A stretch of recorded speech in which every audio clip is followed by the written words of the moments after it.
So, I'd like to begin the webinar this morning. Hello, everyone. My name is Paul Saguna. I'm a member of the Executive Council of the Canadian International Council of Victoria. I'm also a former military officer. Welcome to our CIC members and guests, our guest speaker. And we're glad that you could join us today for this webinar on a very topical subject. Before we do start, it's important to recognize that CIC Victoria members live, work, and learn on Coast Salish territory, and in particular, the traditional lands of the Songhees and Esquimalt First Nations. For those not familiar with the CIC, we are an independent membership-driven organization with the express mandate to engage with Canadians on international affairs issues. Today, we have branches in 19 Canadian cities, with some 1,300 members who are deeply involved and interested in Canada's role in the world. You can find out more about us by Googling the Canadian International Council or visiting our CIC Victoria Facebook page. We have a great group here on Vancouver Island with almost 480 members, including just over 100 students. We will have a Q&A portion at the end of our event today, and you can send us your questions via the Q&A area at the bottom of the screen, and we are now recording this event. Today, I'm pleased to introduce our own CIC Victoria branch president, Chris Kilford, who will be speaking about the war in Ukraine based on his recent visit to our Canadian Armed Forces personnel deployed with the NATO mission in Latvia, and also Turkey, where he met with Turkish journalists and academics, Canadian defense attaché to Turkey, and senior Turkish diplomats in the Turkish Ministry of Foreign Affairs. Chris will also touch on economic issues facing Turkey as the country grapples with hyperinflation and what this might mean for President Erdogan's electoral fortunes as he prepares for presidential and parliamentary elections slated for next summer. Chris holds a PhD in history from Queen's University and is a fellow of the Queen's Centre for International Defence Policy. He enjoyed a 36-year career in the Canadian Armed Forces as a senior artillery officer and later served in numerous defence and foreign policy positions in Canada's National Defence Headquarters. He has also served in Afghanistan as the Deputy Military Attaché in the Canadian Embassy in Kabul and as the Canadian Defence Attaché to Turkey, with cross-accreditation to Azerbaijan, Georgia, and Turkmenistan from July 2011 until July 2014. Since retiring from the military in late 2014, his book, chapters, articles, and opinion pieces on Canadian defense and foreign policy issues have appeared in many Canadian and international publications, and he has conducted numerous television, podcasts, and radio interviews on similar subjects. Chris, the floor is yours. Thank you, Paul, and hi, everybody. Thanks for taking the time out of your day to spend an hour with me and with Paul as we discuss incredibly important subjects that are impacting all of us, Ukrainians, of course, Europeans, Canada, the United States, the world in general. And over the next sort of 20 to 30 minutes, I want to touch on a lot of different things. I, as Paul mentioned, had a chance to go to Latvia this summer and visit our troops that are stationed there as part of Operation Reassurance, part of our contribution to NATO. I spent time in Turkey, or as we are now supposed to address Turkey as Turkiye. Now, if I say Turkey during this webinar, it's purely a mental issue going on up here, and I'm still trying to get myself to say Turkiye all the time.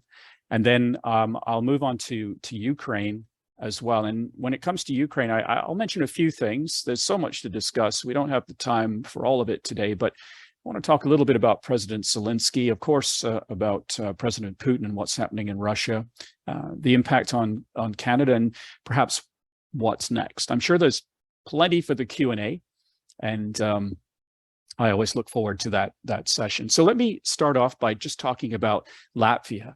I was actually in Latvia for part of my holidays, which found my wife and I in Stockholm and then over to Riga. But because I was going there, I did ask our D&D office in Vancouver, our public affairs liaison office, if they would kindly allow me to visit our battle group in Latvia. In part because I do speak about Ukraine and NATO a fair amount. I'm also a sessional professor at the Canadian Forces College in Toronto, so I have students there, and anytime I can be exposed to what's happening on the ground, it just makes things a lot better when you're discussing these subjects. It gives you a sort of degree of authority, as much as a short visit can give you, of course. But I thought, I need to take advantage of being in Riga. And so I did write to the D&D office in Vancouver and asked them if I could visit. And quite frankly, I thought at best I might get an hour's visit with the task force commander or the battle group commander, and that would be it. And I would be happy. But before I knew it, I was amazed to see that I had a full visit plan spanning 2 half days and a dinner with the task force, or with the battle group commander, that is.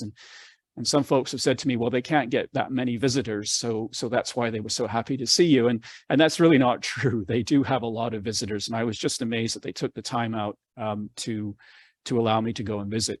And this is, our presence in Latvia is now our largest operation internationally. That is where we have the bulk of our Canadian Forces personnel overseas, and they're mainly concentrated in Camp Adazi, which is about 45 minutes outside of Riga by road.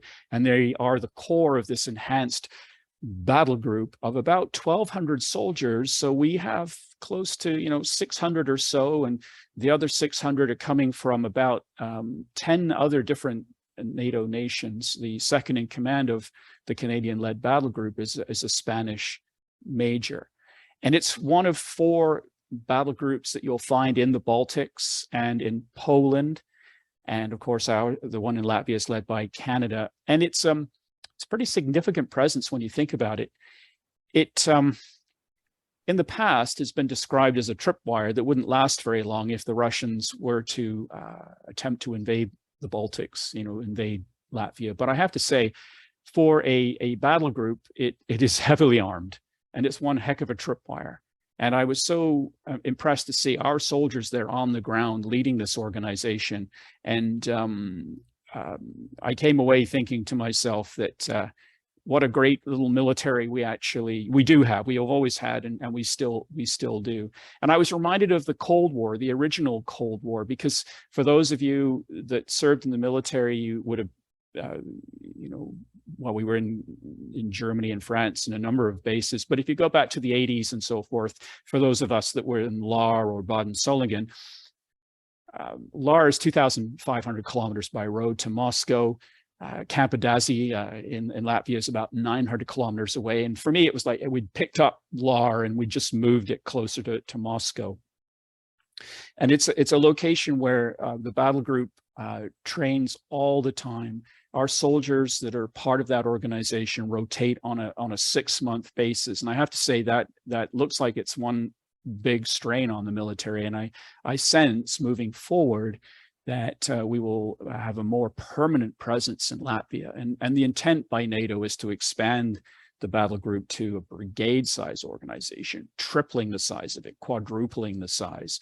And I think Canada will certainly, from what I saw with the infrastructure that we're putting in place there, Canada will continue to play a big role in Latvia. One of the things that struck me when I was there is that those young soldiers that are serving there, like that 20-year-old soldier was about 9 years old when our combat mission in Afghanistan came to an end in 2011. So those young soldiers were like 8, 9, 10 years old. And for them, Afghanistan, there are lessons learned, there's no question, but Afghanistan is not their focus. Counterinsurgency operations are not their focus. We've come full circle where we're now back to thinking of corps and divisions and battle groups and heavy artillery, and back to those days in the 80s and 70s and 80s and before that many former military people will remember very well. In addition, you are having our troops serving now 2nd, 3rd rotations in Latvia. You find our personnel embedded with the Latvian military. Perhaps not to my surprise, there was a small Tim Hortons on the base. We have civilian personnel support staff in the gymnasiums and running a small Canex-like operation, some of them having served in similar facilities in Afghanistan. So it becomes a small but total effort, if you like, on the part of civilians and military personnel there in Latvia. And what else is happening? Well, when I was on the ground in Latvia, quite a bit actually. Now you have to remember that about 25% of the 2 million Latvians are of Russian ethnic background, and even a higher percentage speak Russian in the home. But before February, before the invasion by Russia of Ukraine, Latvia had to be a little careful in how it conducted itself vis-a-vis its Russian minority. But after the invasion, quite a bit changed. While I was there, the Latvian government declared Russia to be a state sponsor of terrorism. A monument that was built in 1985 to celebrate the Red Army's recapture of Riga from Nazi Germany was knocked down, and that would have not have happened before February. And now if you're a Russian speaker in Latvia at home and you're sending your children to school, Russian is not an option. They have to be taught in Latvian. So we are seeing quite a robust response by Latvia and the other states in the region, of course, to the invasion. And I think, I think because we're so far away from Latvia, we tend to think it's an interesting deployment, and we're happy to be there. But if you're Latvian, having met with one of the think tanks in Riga while I was there, our deployment is really, really important. They're really not that worried about the future of Russia. Let's say if Putin was to leave, they would tell you that it doesn't really matter if Putin stays or goes, if somebody replaces him, that Russia will continue to be unstable in the future. And it's not a case of when Putin goes that everything will change and we may not need to be in Latvia anymore. So our deployment there is incredibly significant for the Latvians, and it's actually incredible to see the role that Canada is playing. Now, after I left Latvia, I had a chance to head down to Turkiye, where, as Paul mentioned, I served as the defense attaché up until 2014. And I've been back to Turkey many times. And in this particular case, it was a short visit over a 2-day period on the ground, where I wanted to see some of my friends who were former journalists, academics, and so forth. And the Turkish Ministry of Foreign Affairs visit, well, I have to say they were very kind. I have a good relationship with Turkiye's former ambassador to Canada, who is now back in Turkey and is in charge of the Syria file, of the Astana peace process with the Russians and the Iranians over the situation in Syria, and his colleague who is in charge of the Iraq file. And so for about 90 minutes, I was able to sit down with them in the ministry, drink tea, and talk about Syria and Iraq and Ukraine and Russia and the Turkish perspective. And it was a very candid discussion. There were no note takers, and quite frankly, I'm not an official, and so they were very kind in talking over these issues with me. So what can I say? Well, first of all, the economic situation in Turkey is very, very poor right now. The country is going through a period of hyperinflation. It's probably well, if you're Turkish, it's very, very difficult. And it's a sad thing to see in a way, because from about 2001, 2002, up until about 2010, the Turkish economy was just expanding incredibly, and people were incredibly well off compared to before that in 2001, when the economy had crashed. And so we saw the economy thriving, but then through a series of circumstances, the Arab Spring, domestic issues in Turkey, and so forth, what happened in Syria, we've seen the economy there beginning to crash. And the country is led by Recep Tayyip Erdogan. And he came into office as the prime minister in 2003. Now he's the president. And why that's important is that every Turkish citizen up to the age of 40, they've really, really haven't known anybody else in power. And so today, politics, the media, and so forth is dominated by President Erdogan and his party, the Justice and Development Party, or AKP, as it's often known by. And what we have seen in Turkiye is anti-Western sentiment has grown over the last 10 years, not only amongst Erdogan supporters, but also the opposition. And it's very rare to see anything in the newspapers that's pro-Western when it comes to foreign policy. And if you were to ask President Erdogan and Turks in general, they would say that the US and its decisions and NATO expansion has been the main reason behind what Putin has done in Ukraine. I think it's very difficult also if you are Turkish, because you're always having to hedge your bets just because of the location of your country. You go back almost 100 years now when Turkiye was founded in 1923, and it was after a long almost decade-long war with Western powers.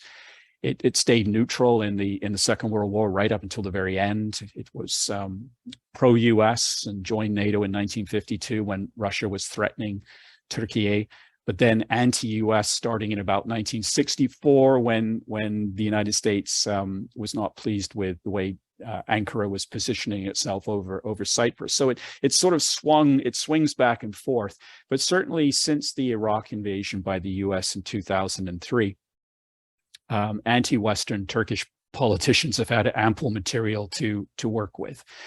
And you may recall Turkey faced a military coup. It failed in 2016, so not that long ago. Conducted by a portion of the armed forces that Turkiye would tell you was led by the Islamic cleric Fethullah Gulen and his people in the military. And Fethullah Gulen lives in Pennsylvania. He's been in self-exile there since 1999. So if you're Turkish and you believe Fethullah Gulen was behind the coup and his people, and he's in the United States, you can see the connection there.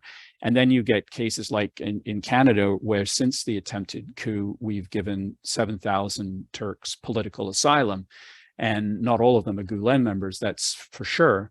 There have been other reasons why they've had to leave Turkey. But if you're Turkish, you would look at Canada and other countries and say, well, you're harboring what we consider to be terrorists. So there's a bit of friction there, and you can see how difficult the situation has been for Turkey in general. Yes, Iraq 2003, Libya 2011, lots of Turkish investments there that were suddenly lost.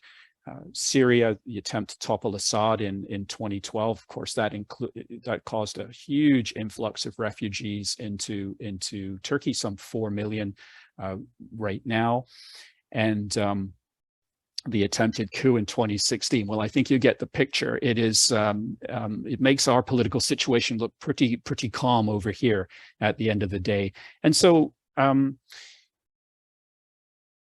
when we see Turkey cooperating with Russia, we get arguably quite annoyed.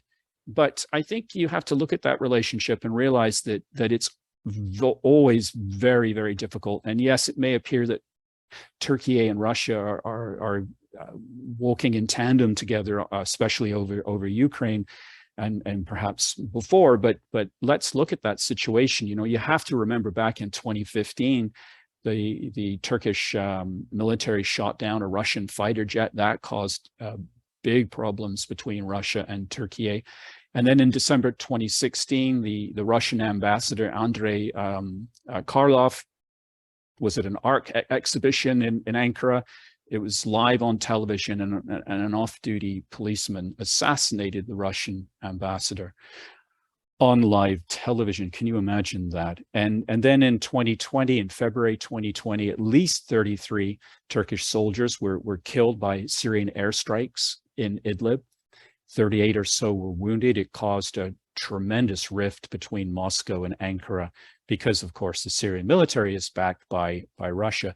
So you can see on the surface, it appears they're working together and agreeing on lots of different things. And certainly the purchase of the S-400 air defense system from Russia caused a lot of angst in Washington and elsewhere. But I guess when I look at Turkey, there's still a very pro-West, although it doesn't appear like it at times, a sentiment there, if you like, and 60% of Turkish exports go to Europe and the United States, and just around 2.5% actually go to Russia. So when it comes to economics and trade, and given the state of the economy, that trade with Europe and Washington becomes with the United States becomes very important. So you want to keep on good terms with the West. And what about Turkey's position on Ukraine? Well, as I've said, often criticized by the West for being too close to Russia, and they do have a foot in both camps, there's no question.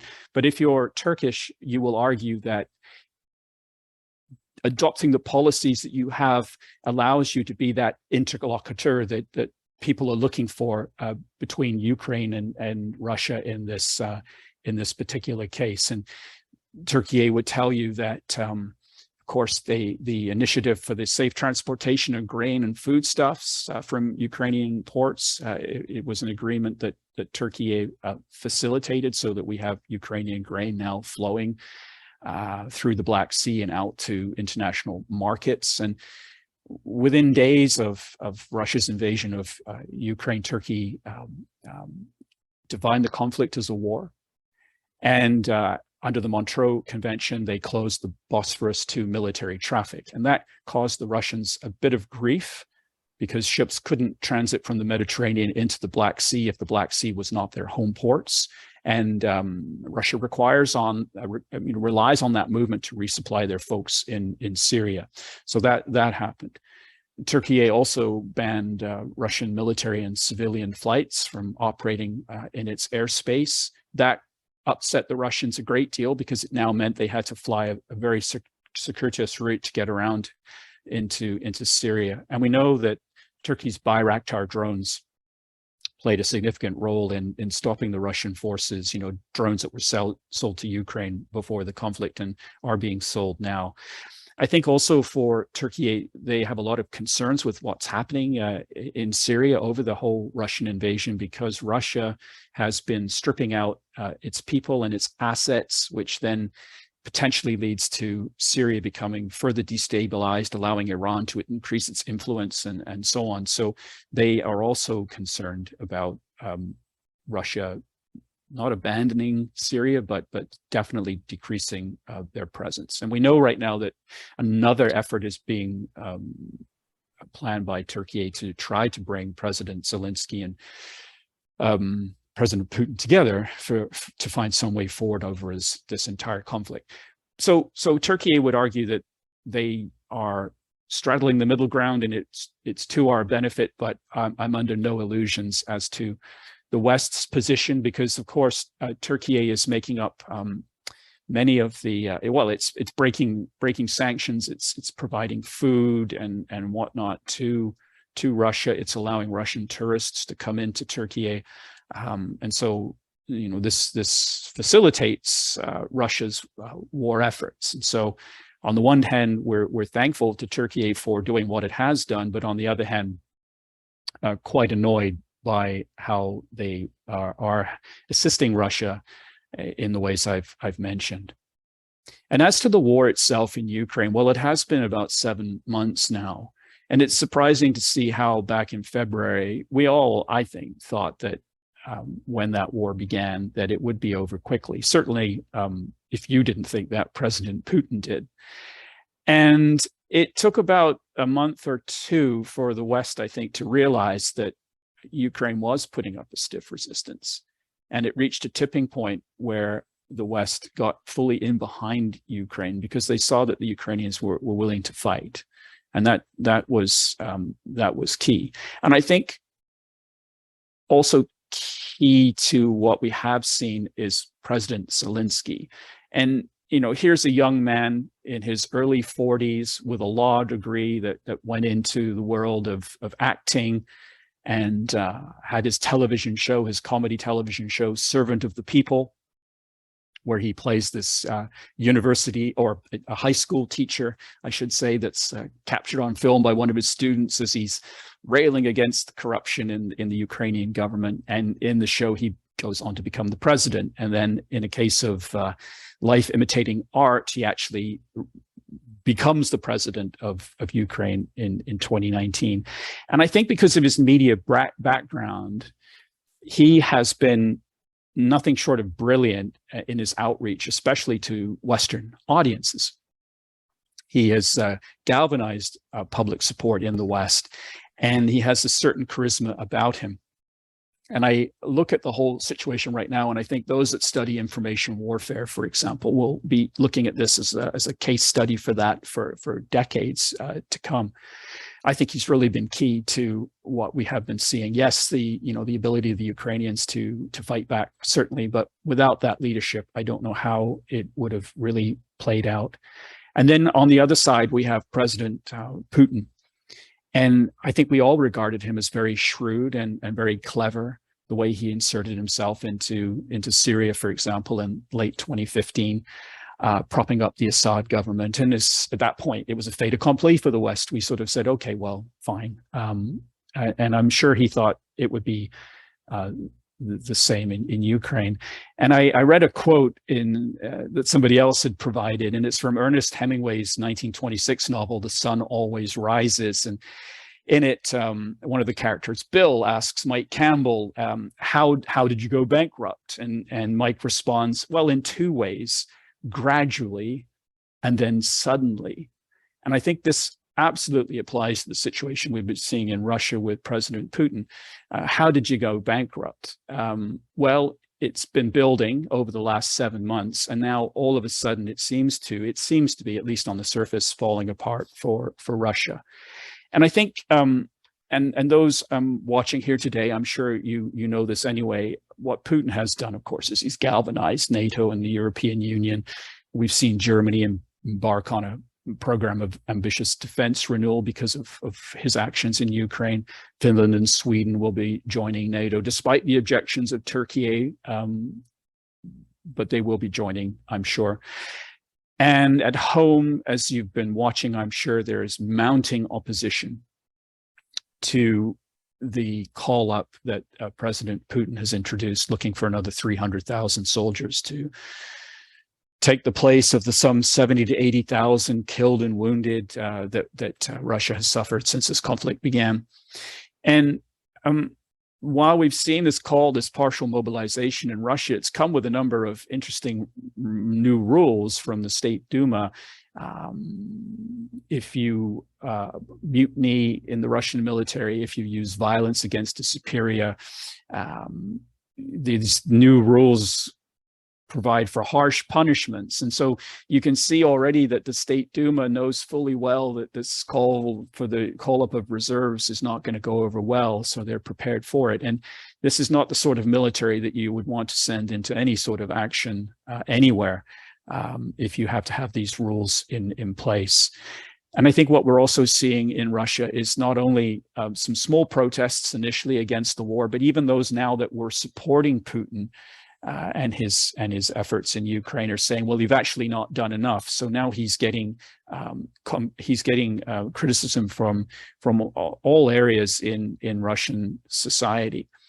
I think also what's happened is that his actions in Ukraine have exposed Russia to a number of issues in the region. I think that in a number of capitals surrounding Russia, whether you're in Riga, in Ankara, in Tbilisi or Baku, or all the way over to Beijing, many countries are looking at what's happening, and they're looking to take advantage, I think, maybe not today, maybe not tomorrow, but at some point to take advantage of Russia's weakened position. And we've even seen countries in Central Asia, and I've got a list of them that have been sending non-military aid to Ukraine: Kyrgyzstan, Kazakhstan, Uzbekistan.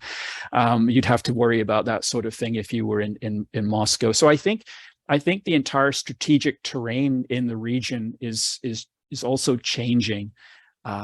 If I was in Abkhazia in South Ossetia, which are two breakaway regions in Georgia, I would be wondering if the folks in Tbilisi are potentially plotting to grab those territories back if they see Russia losing interest or not able to provide troops to hold those locations. So there's a number of pressures that are facing Putin as we go forward. And what about the whole Canadian side of this? I think it's been quite interesting to see Canada's response, because we've shown a real determination since the war began to support Ukraine. And of course, we have the second largest Ukrainian diaspora here as well. So that is a factor. But I think what we saw from the Canadian perspective is, we have this habit of kicking the can down the road. And I'm specifically thinking about the F-35 fighter jet and Huawei and the 5G network. And like many countries, Russia's actions in Ukraine sort of galvanized our government to make key decisions to buy the F-35 and to ban Huawei. And I think also the 2014 invasion of Crimea and the Donbass previously impacted our government. And that's why we started training the Ukrainian military in 2015. And about 30,000 Ukrainian troops passed through our training programs in Ukraine. And we know that we have troops in the UK training Ukrainians right now. And we know in Latvia, our troops there have trained Ukrainian forces personnel. And it wasn't just training, which is something we could also talk about. It wasn't just training on guns and how to shoot them. It was also training them how to better employ their junior officers and senior NCOs, to take risks, to take actions when the going got tough, which is something in the Russian military and previously in the Ukrainian military you didn't see. They were very top heavy. And I think that's why you've seen so many Russian generals killed in the front lines, because their personnel don't have the same flexibility. So the generals have to come to the front lines to try to sort things out. We also played a role indirectly with the Bayraktar drones that Turkiye provided to Ukraine, because the ball underneath with the cameras and the laser rangefinder is built in Canada and by L3 Harris. And the engine that powers the Bayraktar is an Austrian company owned by Bombardier Recreational Products. And so there was a bit of Canadian content there as well. And we placed extensive sanctions on Russia. So is there more that we could do? That's something maybe we could explore in the Q&A. Yeah, there's always more that you can do. But I think when I look at the Canadian response, it's been quite significant. And of course, we have lots of Ukrainians here permanently and now and waiting out the war before they go home. Where does this all go, though? Where does this all lead to? I think if I look at the energy front, the war has just changed the whole thinking about the energy piece. The desire of Europe in the past was to purchase cheap oil and gas from Russia, never thinking that it could be weaponized, or at least pushing that aside and worrying about it for the future. But we saw that Russia has weaponized its oil and gas supplies. And if this is a cold winter in Europe coming up, I think it will be the last cold winter that Europe will have. They will no longer be dependent on Russian oil and gas. And you're seeing countries from Azerbaijan to Algeria stepping up with their, increasing their flow through of gas and so forth to Europe. And so the energy picture in Europe is moving forward at lightning speed, which would not have happened. And yes, there's green energy, but we're also seeing coal plants and nuclear power plants firing up. That's not necessarily a good thing, but the entire energy picture of Europe is changing, and the loser at the end of the day is going to be Russia. They may find other markets, perhaps, but they certainly won't have Europe as a market.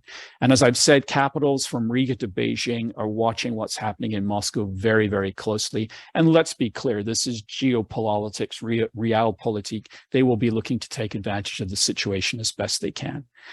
This whole business about conscripting or in fact, in this case, calling up reserves, to assist in the war in Ukraine, some 300,000 people. I see it as being entirely counterproductive to the war effort on the home front, and especially the front lines. You know, we always look at these things through a Western lens. Oh, we're calling up reserves. Oh, I'm sure, like we do here in Canada, they'll be given a 6-month training period to finally, you know, get them all ready to go. And they're reservists, so they must have had some great training when they were in the military. Well, look, for at least a decade, conscription in Russia was for a year, and you seldom, if ever, got to fire a weapon, and you did menial tasks, and you waited out your year, which was often hell, and then you went home and you just tried to forget about it. And now you're being called up, and there isn't going to be a 6-month preparation period. You'll probably be given a uniform, a rifle, a ticket for a bus, and sent to the front lines. And those on the front lines, the ones that are battle hardened, will be looking at these people coming off these buses and simply saying to themselves, they're either going to get me killed or they're actually going to kill me, because they're going to be quickly realizing what a hellstorm they're entering into. So large numbers of untrained, unhealthy, and unmotivated troops will be sent to Ukraine. And that's simply it. This new draft of reservists will also indicate, as we are seeing in Russia, how desperate the situation has become. I think one of the reasons why Putin put off doing any sort of mobilization is he actually fears the Russian backlash in civil society. It's been quite silent up until now, but we're seeing more and more people now coming out to say we've had enough. And as to what next, well, it's always easy to discuss how wars come about, but it's really quite difficult to figure out how they might end. And this is no exception. There's any number of ways this Ukrainian and Russian conflict, and well, it's moved well beyond that now, could play out. And certainly something we could talk about in the Q&A period. So I'll stop here with my comments. Thank you for listening. And I'm looking forward to engaging with you. Well, great. That's a lot of territory covered there, not just geographically, but ideologically and in prognostication. So we have gotten some good responses already. So I'll just start scrolling through those from Anna Biolik, and I'll preempt my commentary by an apology on any pronunciations. Anna asks, Ankara played a mediator role in the Grain Corridor Agreement with the UN Secretary General. There is a need for further constructive approach to eventually achieve a ceasefire in the current conflict. Do you think that Turkey's constructive diplomacy with Moscow and Kiev could pay off and help pave the way towards a concrete peace plan? Hi, Anna, and I do. Early on in the conflict, Turkey brought the foreign ministers of Ukraine and Russia together, but it was too early. I think Russia still felt that they would quickly gain the upper hand, and there was no reason to discuss anything with the Ukrainians. Now, I would imagine, and we've heard others discuss this, that Putin is looking for some way out, I would think.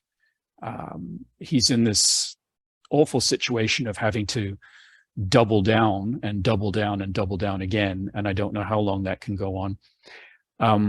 So if there is one country that can bring the two sides together, it is Turkey. I can't really think of anyone else. Yes, the United Nations certainly can play a role, but President Erdogan and President Putin spend a lot of time together. And President Erdogan knows President Zelensky, and Zelensky knows that Turkey has been helping them as well. So I think that's that one country, and the foreign minister Mevlut Çavuşoğlu is just saying as of yesterday that they were making another effort to try to bring the two sides together. I just sense though that like World War I, there are too many. The trains are in motion, let's say, and before Turkey can make any meaningful contribution, that the situation on the ground will get much worse. But when the dust does eventually settle, I would imagine that if anyone can convene those parties, Turkiye is the one. Thanks, Chris. Moving on to the next question from Jeff Pivnik. Early in the presentation, you outlined the position of Canadian forces in Latvia with regard to Russia. Can you reflect on Canadian forces in Latvia with regard to their stance regarding Belarus? Yeah, thanks, Jeff. Belarus has been a real problem for Latvia, Lithuania, Poland. When Alexander Lukashenko won the election in 2020 and there was public backlash, Russia, of course, had to come and help him maintain a grip on power. There were sanctions put on Belarus by the European Union, and Belarus, Lukashenko punished the European Union by allowing Middle Eastern refugees entry into Belarus and then pushing them across the border into Latvia and Poland. It's still going on, and it's a big problem. Now, this is a roundabout way to answering your question, but I guess what I'm trying to say is the relationship with Belarus is incredibly tense, and Canadian troops are not that far away from that particular border. But I don't think overall it's an issue that impacts our troops. They're there, they're training, and even though there's a large Russian minority, it doesn't seem to be an issue. Belarus doesn't seem to be an issue. But obviously, you've got to keep an eye on Belarus. But when you do think about the Canadian mission in Latvia, it's supplemented, of course, by ships that we have at sea in the Baltic and the Mediterranean with the NATO fleets. If you're in Romania today, for example, and you saw a jet fighter fly overhead, and you looked close enough, you would see that it's probably a CF-18, one of our Hornets. We have 6 of them in Romania right now, helping the Romanians police their airspace. So you see the Canadian military, yes, active in Brussels and other locations. In Izmir, we have Canadian Forces personnel in Turkey at the land headquarters there. But you've got actually these major deployments that we often don't hear about, such as the one in Romania, which is a standing mission. So yes, I mean, we are doing, despite the fact that we get criticized all the time for not spending 2% of our GDP on defense, our personnel are deployed throughout Europe right now. Thanks, Chris. And next question is from David Collins, and here's where my apology about pronunciations is going to come to the forefront. Merhaba al-Bey, Chris. How can we understand Turkey's slowness in ratifying the NATO accession of Sweden and Finland? What are they angling for? Kokmercy. Again, apologies for my Turkish. Well, that's good, David. Thank you for that question. This is where Turkiye often annoys Western countries. And I think sometimes it's simply done to annoy the Western countries. So I don't know what it is in the government's mindset in Ankara. But having said that, when they saw Finland and Sweden wanting to join NATO, I'm sure if you were to chat in the hallways, they would say, "Yeah, that's great, wonderful. We're happy to have them as part of the overall organization." But in the past, Turkey has been fighting the Kurdish PKK, a domestic insurgency. It's been going on since 1984.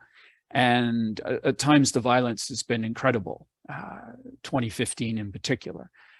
So Turkey is fighting its own Turkish Kurdish population in the southeast especially. And very often those Turkish Kurdish PKK fighters, it's a terrorist organization, it's been listed by Canada as a terrorist organization, get support from Kurds who are in Sweden. So there are Turkish Kurds in Sweden that Turkey would like to have extradited, as an example. When the attempted coup took place in 2016, it failed. Many people fled. and many fled to Sweden and Finland. And in Sweden, the Gulen members there are quite vocal in their criticism of Turkiye, certainly the web presence, for example. And so from Turkiye's perspective, this was a great opportunity to grab people that they want. And so that was the thinking. I can imagine if Canada wasn't in NATO and we applied to join NATO today, Turkiye would block us as well and demand that we extradite many of the people we've given political asylum to. So this is the problem. You know, Turkiye, as I said, joined NATO in 1952. It's always been a bit of an issue for NATO. There was a military government in Turkiye from 1980 to 1983. It wasn't very pleasant if you were there living in Turkiye at the time. We've seen in Turkiye the government clamping down on civil society. Protests are not welcome. The LGBTQ movement is not welcome.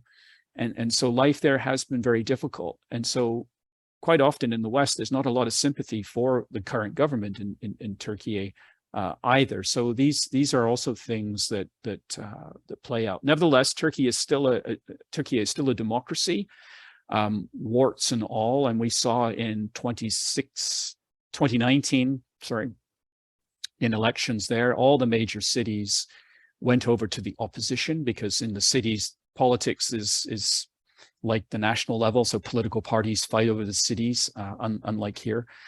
So we saw the opposition take Istanbul, for example.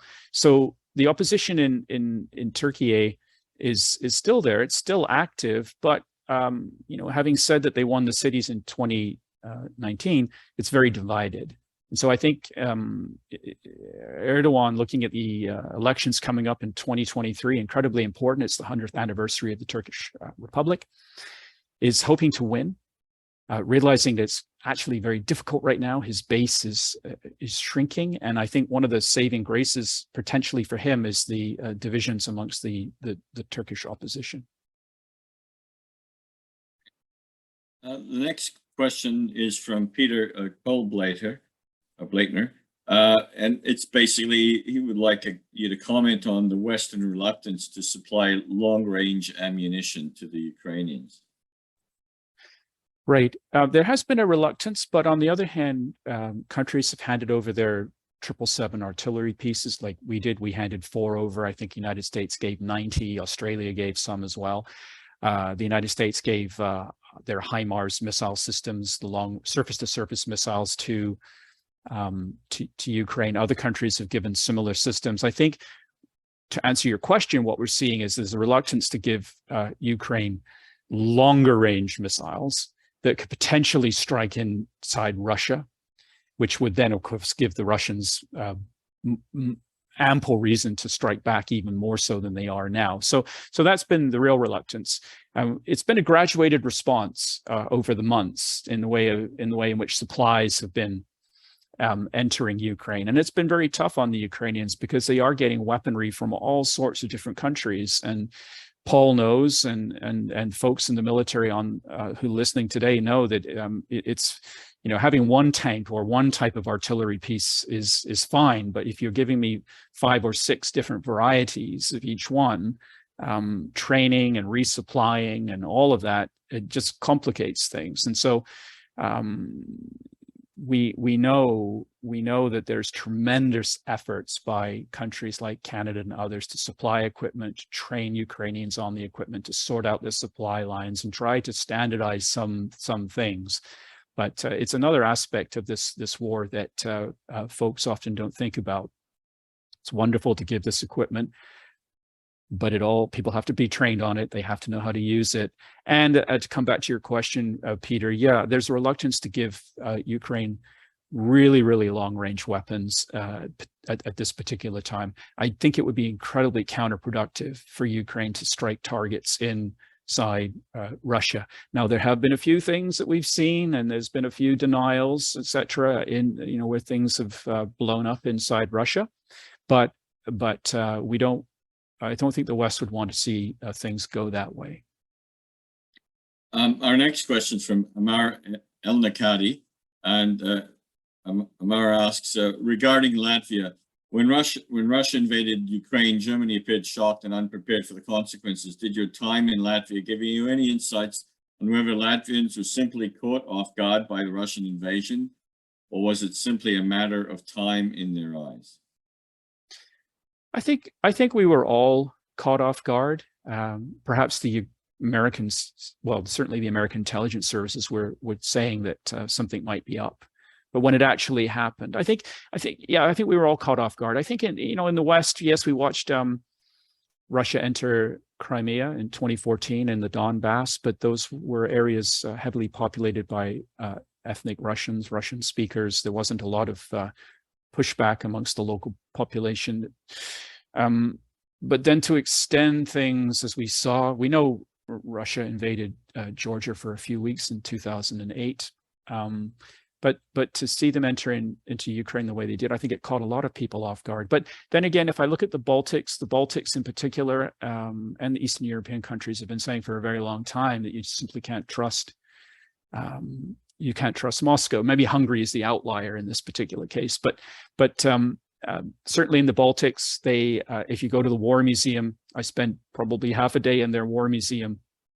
They've seen many militaries, countries crisscross their country over the centuries, and often been the victim of various occupations. And so the mindset of the Latvians, of course, is NATO, and the presence of the United States in particular is very important. They don't trust Russia. It's difficult for us to imagine, 2 million Latvians, 150 million Russians, customers, if you like, in a normal world, and yet I don't think there's any interest in having any dealings with Moscow, certainly not now and in the future either. So I think it's once you get on the ground and you see their point of view and you sense the feelings that they have, and certainly declaring Moscow a state sponsor of terrorism was quite a surprise. And I think the Latvians would have probably said, just watch this space. You can't trust Moscow. The next question is from Don Scott, and I'm going to zip file this one with also one from Jeff Owen, because they're more or less on the same topic. Any thoughts from Don first? Any thoughts on this AM's explosions causing massive leaks on Nord Stream 1 and 2 pipelines, with 2 off Denmark and Sweden deep in the North Sea? And Jeff added to that by his question, how do you view the sabotage in Nord Stream 1? Yeah, I was watching that this morning, and all sorts of things come to mind. I understand the pipelines weren't being used. Is it a structural issue? I don't know. Is it sabotage? And if it is sabotage, who would have done it? I mean, the Russians seem to be saying, well, we don't know, but did they do it to sort of say they can do it if they want to? I mean, these are things playing out on the periphery, and we don't have the answers. And I certainly would be speculating, to say the least. If I was to speculate, though, who is behind most of these actions that we see, I would sense that it's Russia, and I would sense it was elements in the Russian hierarchy, the structure, maybe with the go-ahead from Putin, or perhaps operating somewhat on their own, looking for any means to intimidate the West. And I would say that we would expect to see more of this, because I don't think we fully appreciate at this time what is happening in Russian society. There are times that we'll remember from history when Nicholas Ceausescu, he's the best example I always can think of, standing on a balcony in 1989, completely misreading the tea leaves about his position. And you just think, is there something happening in Russian society because of, in particular now, this call up? I mean, to call up 300,000 personnel, reserves, if you like, reserves are not conscripts, they're reserves. They've got conscripts, but they're calling up reserves. In order to get those 300,000, you're going to have to call up 1 million, because the people that will show up will have all sorts of issues. Even Russia won't send them to the front lines. And so you're actually impacting huge numbers of people. Yes, you call up let's say 300,000, but they're older males. They probably have families, and they have mums and dads. And all of a sudden you can take 300,000 and multiply it by 10. And that's who you're impacting.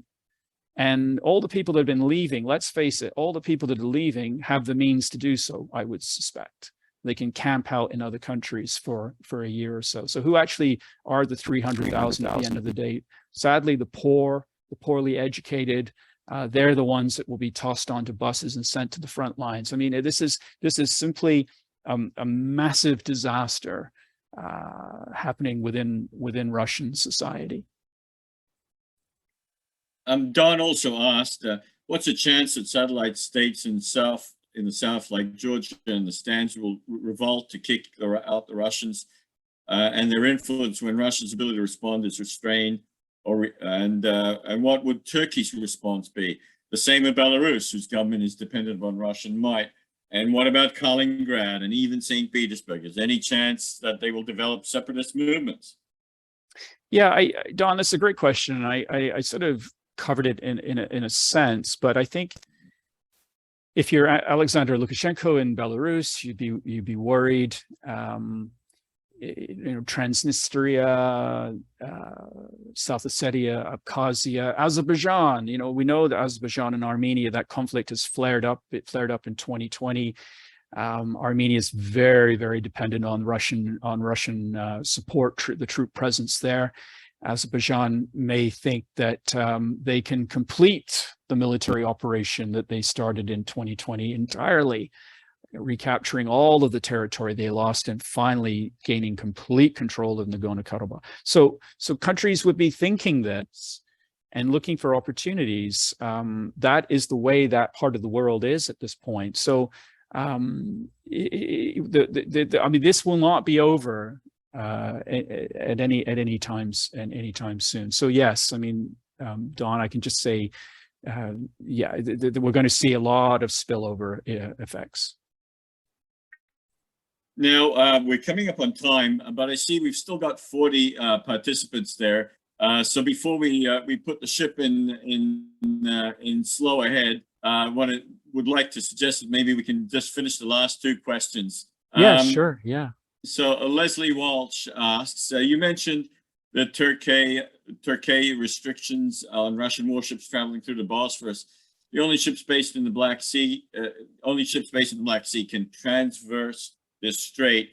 Given that the Russian Black Sea fleet is being degraded, can Russia designate additional ships as being home ported in the Black Sea, or is the only way the fleet can be replenished is to build new ships and home port them from launch?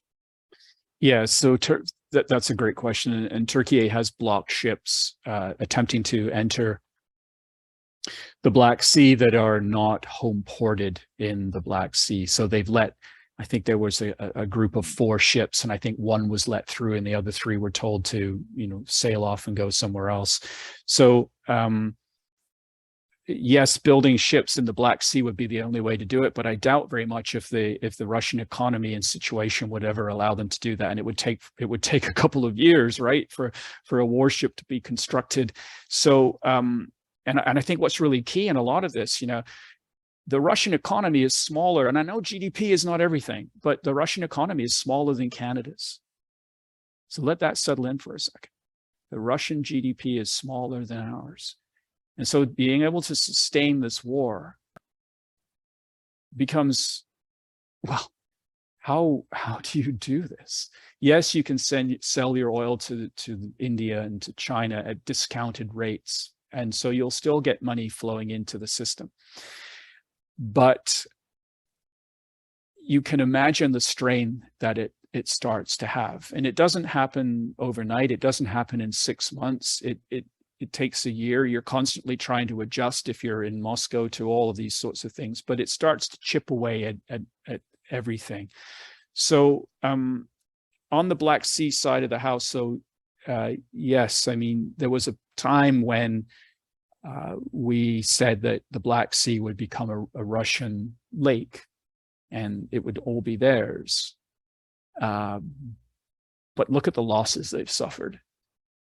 And so it is just yet another example of how Russia's overall position has been diminished by this invasion of Ukraine. And the final question goes to Jamie Hammond. Jamie asked, Chris, we used to say in NATO headquarters that when a Turkish officer says no problem, he didn't mean for you. Has the Turkish military changed since Erdogan's clampdown? Are there ex-Turkish officers supporting the opposition in Turkey? Jamie, that's a super question too. So after the attempted coup in 2016, there was a significant purge of the military and civilian society as well. Anybody associated with the Gulen movement, directly, indirectly, or even not at all, found themselves on the outside looking in. It was problematic in the Turkish military because, of course, they're engaged throughout the region, and suddenly they had to promote a lot of officers to higher ranks to replace the ones that were purged. This created issues as well. There is still also within the Turkish military a fair amount of distrust. We find that alleged members of the Gulen network, supposedly behind the coup in 2016, are still being arrested even today. You'll often read news reports coming from Turkey where 30 retired or serving military officers working in Ankara and Izmir and so forth are just arrested because of some ties to the Gulen movement.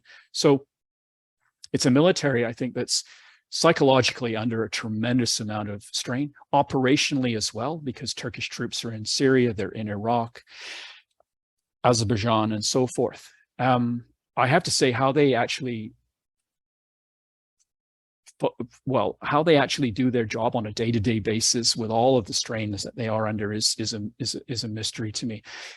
It's also a military that I think, while highly professional, is very much built along Russian lines, so to speak. Very top-heavy, difficult, I think, for the junior officers and senior NCOs to make key decisions. And it's that one aspect of the military, I think, that really hasn't changed from let's say, a Soviet time. But the rest of the equipment is all very good and so forth.